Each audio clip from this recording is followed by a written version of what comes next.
तिरुपति लड्डू विवाद के बाद अब इस कंपनी के घी से बनेंगे लड्डू।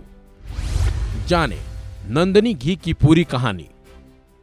तिरुपति मंदिर के लड्डू में जानवर की चर्बी और दूसरी चीजों की मिलावट पर बवाल मचा हुआ है।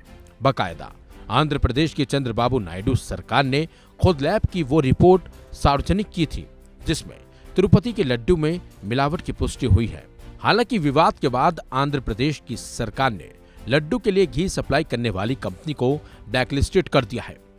इस तरह की खबरें सामने आ रही हैं और बताया जा रहा है कि अब तिरुमाला तिरुपति देवस्थानम लड्डू के लिए नंदनी ब्रांड का घी इस्तेमाल करेगा और तो और कंपनी को सप्लाई ऑर्डर भी दे दिया गया है।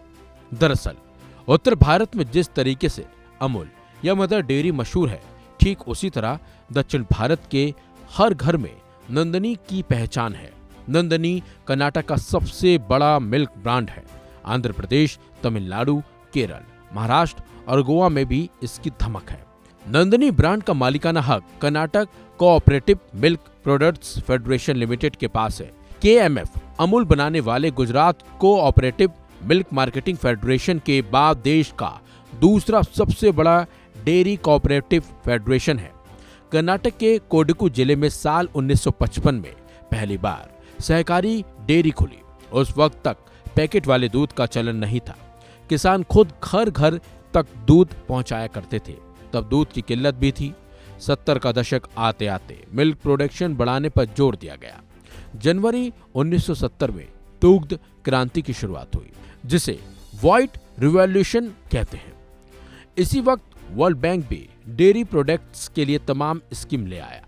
साल 1974 में कर्नाटक सरकार ने वर्ल्ड बैंक के डेयरी प्रोडक्ट्स को जमीन पर उतारने के लिए राज्य में Karnataka dairy development corporation KDCC का गठन किया।